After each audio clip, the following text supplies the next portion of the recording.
Alors voilà l'image que j'ai utilisée pour m'illustrer en illustre combattante dans mon manuscrit intitulé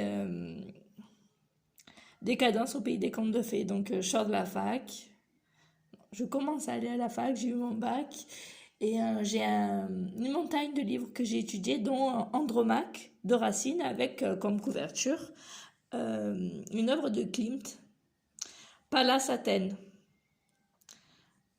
Cela de représenter donc sur le livre qui s'appelait Andromaque de Racine. Andromaque qui est l'histoire donc de cette femme, épouse d'Hector, assassinée par Achille lors de cette guerre qui démarra à cause et pour l'amour de Paris pour Hélène. Je me suis représentée donc en illustre combattante.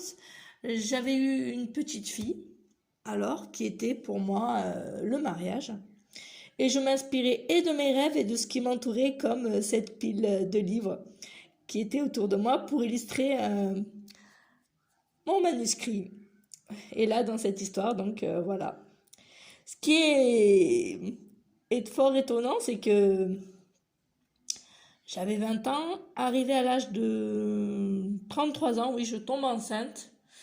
34 ans, je mets au monde ma petite fille et je laisse une personne surnommée Paris, ma mère, donner un prénom à ma petite fille. Et ce prénom qu'elle avait choisi alors que j'avais 33 ans et que ma fille était en cours de route à mi-chemin, c'était Elena. Et elle sera la première à la tenir dans ses bras pour le pot à pot, née après une césarienne un vendredi 13 mars 2020. Elena. Donc je peux dire oui, c'est pas une conséquence, c'est plutôt une joie parce que le donc c'est la conséquence.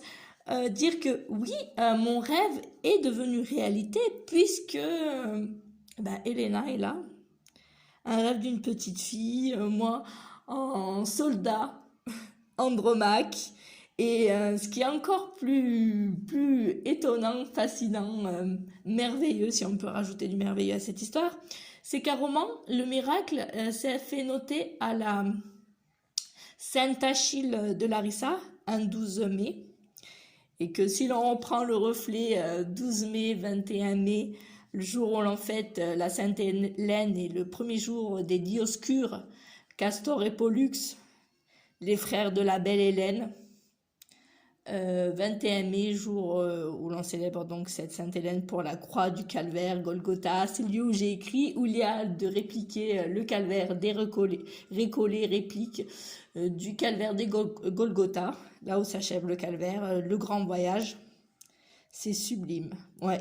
Je peux dire que c'est une histoire, ouais, superbement incroyable, magnifique, et que je m'en rappellerai toute ma vie, que j'en ferai part à ma fille. Dire voilà, ouais, je fais partie de ces gens qui peuvent dire, voilà, j'en ai rêvé et puis mes rêves sont devenus réalité.